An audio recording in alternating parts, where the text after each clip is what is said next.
What's up, guys? Welcome to Zygrene Car Talk. The purpose of this show is at least once a month, maybe bi-weekly, depending on, how the response is. We're going to try to do roughly a half-hour session. Just shoot the breeze about cars, various topics. Potentially bring on a third person as a guest to talk about whatever specific topic that he might be most experienced in. But essentially, the whole idea of this podcast came about when I realized that I spent a lot of time on YouTube videos, my videos, responding to comments and questions. And a lot of times I get the same questions, or I get questions that I really have to think a lot about before I can answer. And then, I spend a lot of time typing, and I don't know if people even read them sometimes. So I figured it'd be good to just consolidate that whole process, gather some feedback and questions from the viewers, and then just answer them all in one go in a 30-minute session. Really get in depth and really get the feedback from the viewers, and just have that more of that connection between myself and the viewers. So yeah. If you guys don't know, my name is Fenton. I am the owner of the Zygrene YouTube channel. It's been going for about 3 years now. I mostly do car reviews, track videos, a little bit of vlogging here and there. And this is Matt here. He's been on the channel before. If you guys have seen the 5 reasons, oh gosh, 5 reasons to buy a Fiesta, or five things to know before you buy a Fiesta ST. That little series there. He also does a lot of track days. He's also, a general car enthusiast like myself. So. Right. Yeah. So just thanks for that little introduction. Basically, sometimes I help behind the scenes of Fenton's channel with editing, or doing some stuff here and there. But mostly, I'll be helping with this particular podcast. And like I said, I have a Fiesta ST, and that's my daily, and I really love that thing. So I'll probably be posting more content for that on your channel maybe in the future. But for now, we're just focusing on this. And it's a great way that you entered it. It's basically to have a conversation with some of your viewers and to answer some of those questions that they had, and not having to type out, basically everything. As much as I love typing out paragraphs in YouTube, the YouTube comment section can be a bit of a pain to navigate through sometimes. So this is a much better way to talk about things that you guys want to know about. Sure. Cool. So yeah, that's pretty much the intro for this. I thought we could just do a little, fun little thing where, we kind of just, have a conversation about cars by doing this activity where we'll have Fenton first draw some of his cars, noticeable cars in his life. I don't know. This is all you. And then once you draw it, you can show it to me and say what it is, and we can just shoot the breeze on that. So like I said, the main thing, like a 30-minute tops type of podcast. But for this first one, this is what we're gonna do as our first kind of intro, just to get to know the man himself a little better. So okay, so notable cars. So I can do any car, right? Yeah, just do some of your cars that Okay, this is one that you guys probably won't know about because I owned it before I started the YouTube channel. Oh, okay. Let's see if you've told me. You probably told me about this one. Actually, I should use the black one. Oh, okay. Yeah, and so while he's doing this, basically, this is kind of like a kind of just a open call for people who want to ask questions too. You can go ahead and comment them in the comment section, and then we'll probably bring them up within the next podcast, and answer that question if you want that to be discussed, and so we'll probably include your comment name and then the comment in the screen, and then we'll talk about that and use it as a topic, maybe even for a subject for an entire podcast itself. So Oh my God, this looks disclaimer, so stupid. We're not artists. I am not an artist. But we'll see. That's kind of the fun of it, just trying to do that as well. This looks nothing like the actual car, by the way. All right. Give it like another quick artist sketch, maybe like another 15 seconds. Let's see what you got. All right. Hold on. We'll see what it looks like. Oh my God. This is... Oh God. Yes, use wheels. Let me try to guess what this is too. All right. There we go. Okay, so show it to the camera, to this camera here. Beautiful. Okay. It's the most generic looking car possible. It looks like a Civic or something. To be honest. So why don't you tell me about this car? What is this car supposed to be? So you guys should obviously know what this is already, but I'll tell you anyway. It's a 2011 Audi A3 Sportback. Oh, okay. Does not look... Sportback. Actually, this has another little section here. Okay. Oh, now, okay. Now okay. you guys can definitely tell it's got the little extra rear window. Oh, okay. Yeah, maybe I can see it now. Yeah. So the story of that car, it was my graduation gift from my dad when I graduated college. Sure. He bought me a used car. I really wanted a manual car, and he knew how to drive manual, so he taught me how to drive it.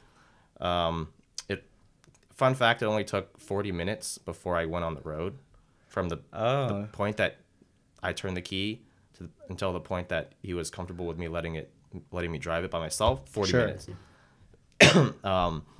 So yeah, it was my first car after college, so I needed something practical because I was going to be living by myself.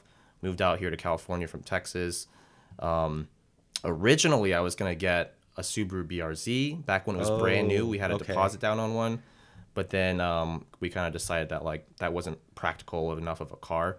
Right. So the hatchback made sense. It seats 5 adults, sort of. Back seat's kind of small, but pretty practical. The hatch could fit a lot of stuff. It was front wheel drive, 2-liter turbo, like 200-ish horsepower. It was the first car that I modded too, so I put an APR Stage 1 tune on it. That probably bumped it up to like 230 horsepower. Okay. Maybe That's like pretty 290 foot-pounds of torque is what was advertised. That's pretty good. Yeah, I chewed through front tires like no other. And then what else? We did that, the engine mount, the dog bone engine mount at the bottom, which that's a whole other story, but we probably could have died when we did that because we didn't properly know how to use a jack and jack stands. But yeah, that was my first car. Loved it, but it was really unreliable and it was depreciating, so I sold it about 2 years into it. Right, and more note on the FRS at that time. That's when it first came out, and they were like hotcakes. It was really hard to get one. I think they're probably going for way over the MSRP of the one I wanted was the premium, so that was actually the base one. It was like 25 to 27 grand. Oh wow. Yeah, which was like the same cost as this, but this was like a way nicer car. Right, Audi interior is beautiful, and then also it was a hot hatch, so you got the space and convenience of a trunk. A big hatch in the back, and being a Fiesta driver, I'm all about the hatch and bringing all the stuff in my car, and I think that's a pretty cool first car as a graduation gift. Totally awesome. It looked great. I think it looks really good. Yeah, we'll flash a picture of it on the screen maybe, but it was like that titanium black color with like that, I forget what it was called, like the titanium package or something. So it had Alcantara seats, the leather stitched 3-spoke steering wheel, and all this cool stuff like the S-line little badges everywhere. It was a really nice car. But at the end of the day, the Volkswagen engine just had a lot of problems with like carbon buildup, and I was like, screw this. And then I moved to Hondas. That's when you moved to Hondas. So this is kind of how it started. Okay. I guess we'll switch off. I'll probably take one. Let's see. Oh, you know what? I'll use this color. There you go. Oh my gosh, artist rendition here may not be the greatest, but maybe you can answer like a question that you get. Like, do you have questions off the top of your head that you get all the time while I'm doing this? You know what? Let me just open my YouTube comments real quick and see if there's anything that sticks out. Oh no. Oh my lord. Wow, I'm not an artist at all. Wow, I don't even want it. Oh my god. Okay, so we'll go into that in a second. One of the general comments I get, and sometimes it's presented in a good way, and sometimes it's like a complaint about, I guess, my style of reviewing cars, is that like a lot of people get offended when I quote unquote talk shit about the car that I'm reviewing. And you guys have to realize I never go into a review aiming to talk shit about it. Whether or not I like the car, sure, I will always be respectful to the owner. At least I try to be. Maybe if I come across otherwise, then that's something I can work on. But I never go into a review thinking like, oh, I'm just gonna just tear this guy to shreds, or this guy's car. But that being said, I am trying to be as unbiased as possible, because if I don't have any vested interest in saying good things about a car. Manufacturers aren't paying me. They're not like flying me out to like Switzerland and stuff to test their products. It's just my honest opinion on the car, and which is nice. Going to stay true to that. I'm never going to change that. So if I do And I always try to, like, if I say one con or two cons about a car, things I don't like, I always try to balance it out. Sure. You know, at the end of the day, like, project cars are suited towards someone's personal taste. So Sure, yeah. I can't be too vested. I can't, if I don't necessarily agree with some of the decisions they made, then that's ultimately, I'll say it, but that's not a knock on them. Right. Just like how you think about the car. Yeah. And what it means to you for your driving It's preferences. honestly just my honest impressions when I drive a car. Exactly. That's all there is to it. Okay, so here's this beautiful thing. Looks like Oh, a Wiener on wheels. I can say. But I think you know what this car is. And I do not. okay. That Well, that's because literally. it's so ugly. Oh, Take okay. a I know stab. what it is. Take a stab. Because there's only one door and it's red Okay. and it has that little spoiler in the back. Okay. That's the 91 Toyota MR2. That is correct. So this was my first manual car, actually. Mm-hmm. It was like a tax return that I got. It was massive. That's how cheap And it was. that's how cheap it was. I was, trying to, try to get into the manual car scene. And then Fenton was like, oh, yeah, I can teach you. So I was like, okay, so stroking the beard here to figure it out. And I was just, perusing Craigslist. And basically it was coming down to like all Miatas. You can always find a Miata for under like 5K or something. Your criteria was basically like 5K manual, reliable, Right. cheap. Yeah, and so I saw this MR2. It was the NA one, so it wasn't the one with the turbo in it, Yeah. and that kind of almost made it more reliable to me. Oh, yeah, yeah, for because I think it's a 5S FE or something that's in it. Yeah. But I learned how to do manual on that. And I never tracked it or autocrossed it. I moved on kind of fast from it, but it was a great introductory. It's so easy to drive. It was like one of the easiest manual cars to drive Super ever. easy shifter, clutch, and all that. Exactly. Relatively light car too. Yeah, and then I wish, man, they look so good. I think they look, super awesome. I will say it looked good until we threw those hideous wheels on it. And we were like noobs at Fitment and stuff. We put like these massive staggered wheels. I don't know what I'll take full blame for this. I was like, dude, Matt, you got to get these staggered wheels, man. It's gonna look so good. So we got 17-inch front, 18-inch rear, NK 5-spoke silver wheels. They probably would have been good on like a bigger car, but on the MR2, which is a really tiny car with stock like monster truck suspension, it looked ridiculous. We'll flash a picture of that. Yeah, definitely we'll flash a picture. It was like on stilts. Oh my god, it was embarrassing. It was like like when I looked at it now, it's just like what the hell were you thinking? Yeah. I was like, that was my fault, but you know what? Yeah, that was the first manual car. Yeah, live and learn. First manual car, and kind of opened the gateway to like all these other manual cars. But let's just do maybe one more car, and I'll do one more car, and then we can just end it.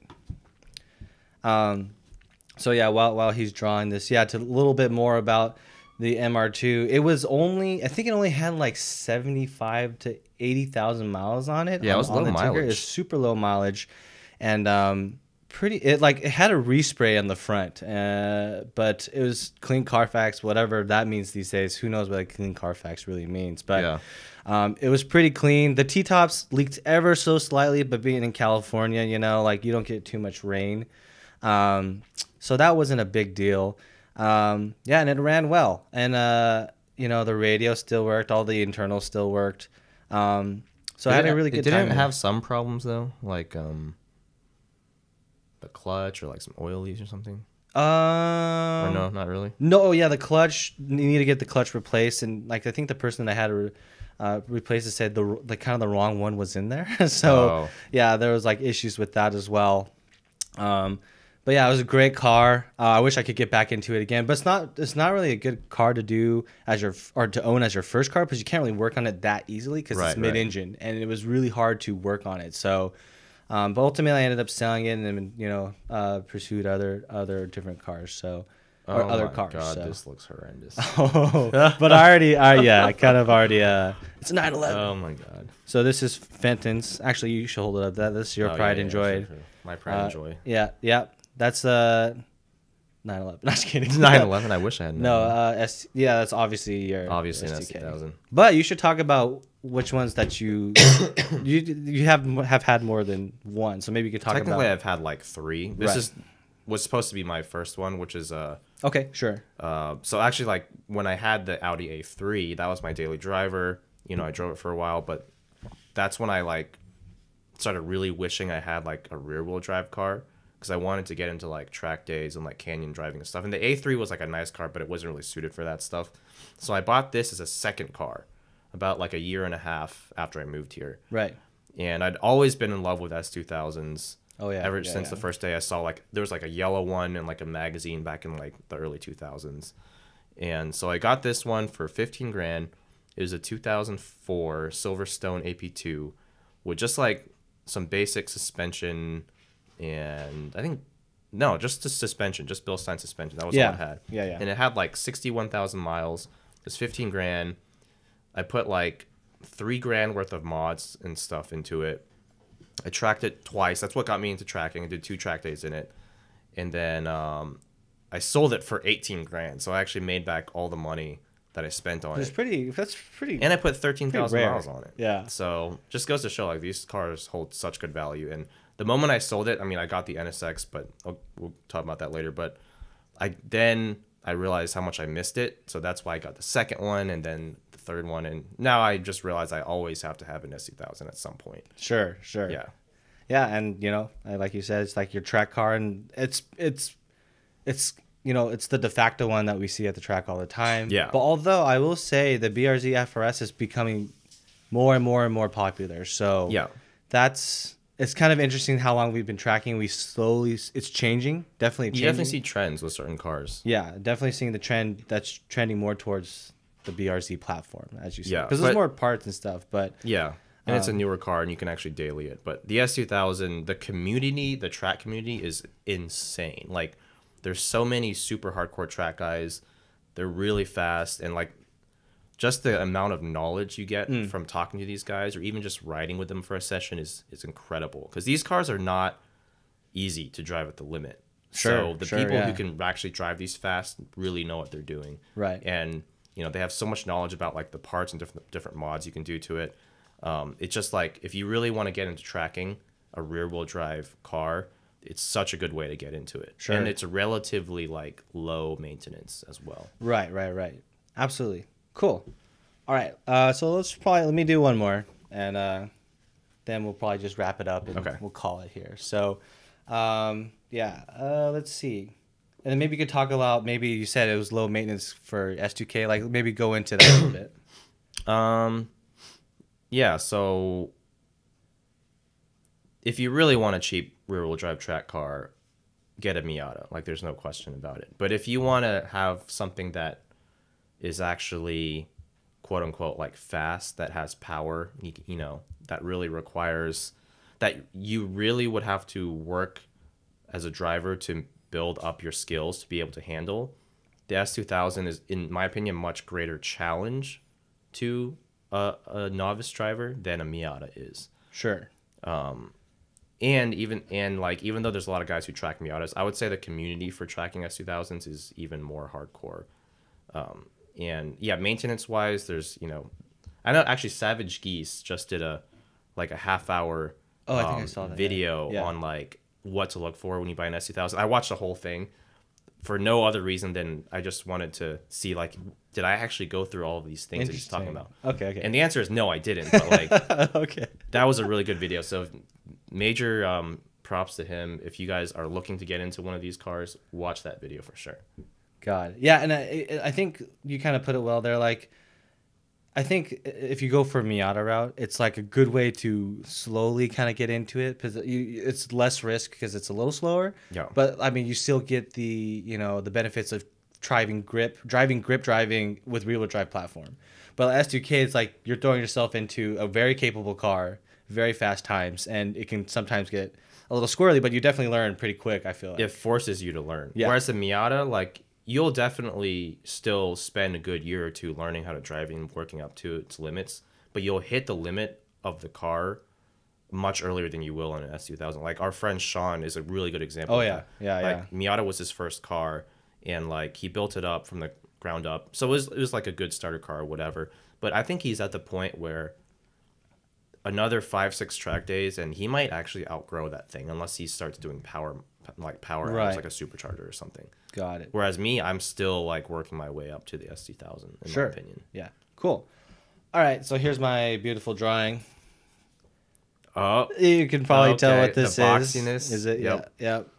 Yep. So go ahead, give it a shot. That's obviously the 1985 Toyota Corolla GTS, aka AE86. Or 85, depending. 85, all you sticklers whatever. out there that get all crazy in Or the comments. did I say 8? I think some of the comments said AE88 or something. A80 something else. Whatever. But it's an anyway, 86. I yeah. mean, look at it. So this was actually my, I guess, once I sold the MR2, I was looking to get something different, and I, of course, caught the watching the initial D anime bug, and you knew someone who's been really cool about it, that was selling one, and yeah, we drove to LA, or we flew to LA, and we picked this up, gave it cash, and then drove it back up the PCH on the one. It was bone stock. Bone stock. With what was the mileage? Like 100? 100, like 100K or something, 102K or something on the odometer. And unfortunately, the head gasket went out. And so right. The head gasket went out, and so I took it to a specialist, and kind of near to me. Yeah. And then there's like a 20 valve in it now, which is the black top. The black top. 4AGE black top 20 valve. Yeah, and specific. No, yeah, I was daily driving it this last week. It's so fun to drive, and it's very analog input. It's just the steering rack feels great. 30-year-old car. Yeah, it's a really old car, but it feels great, and it's kind of interesting. It doesn't attract a lot of attention, but I occasionally get the people that say, "Hey, that's a cool car. I know what that is," but it's not near as widely popular as like an NSX, I think. Like people it's not as eye catching, right? I mean, it looks like an old boxy car. Like your average person who doesn't know anything about cars would just think it's like some old car. Right, exactly. So I mean, it's fun. It's gone through a lot of different things, and we'll show a picture. We'll probably show pictures of all the cars that we've talked about. But yeah, that's like kind of like, it's unfortunate. I did track it a few times. Did a little spin out, and did a little bit of a wall hit. Didn't do too much. It was all like cosmetic. I popped some of the dents out that I had. Would you say a turn 3 or turn 4? Turn 3. Turn 3. Turn 3. God, turn Deadly 3. corner. Deadly corner, man. Luckily, I wasn't that as skilled of a driver, and it wasn't going. I mean, I'm not going at ridiculous fast speeds, and the car's not that fast either. It only makes like before we put the blacktop in, I didn't even dyno it. It was probably like another person had theirs dynoed with the same engine, the base 4AG, and it was like 80 wheel horsepower. Yeah, and I think the new blacktop, I think it's rated for like 130 horsepower. No, it was rated at like 150 or 160 crank. Right. But I don't think it makes anything close to that. It doesn't make that. But it revs really high. Yeah. But it made like 108, I think. Yours did. Yeah, 108 at the wheels. Yeah. So yeah, that's pretty much it. Just wanted to give an insight with this, little draw car thing for fun. That being said, we plan on having the second I guess podcast up fairly shortly after this. We kind of wanted to get people's pulse on what they think about this particular show, and then also feel free to leave comments or questions and comments in the comment section. Like if you have anything interesting that we bring up, we can maybe use that as a topic to talk about, or make it easier to have Fenton have these conversations with you guys. Yeah, ultimately I just want to know what you guys want to know, because I get a lot of questions, like I said, in the comments, and it would be, I think, easier for me and the viewers to just facilitate that via the podcast. So let me know what you guys want to know for, I guess, so with the next podcast, we'll just start off with a topic that we think is interesting, but after that, it'll be all just user submitted. Yeah, user submitted, or if we think something comes up that's super interesting, we can bring it up, but we like to hear from you guys. So, cool. See you guys next time. See you guys next time.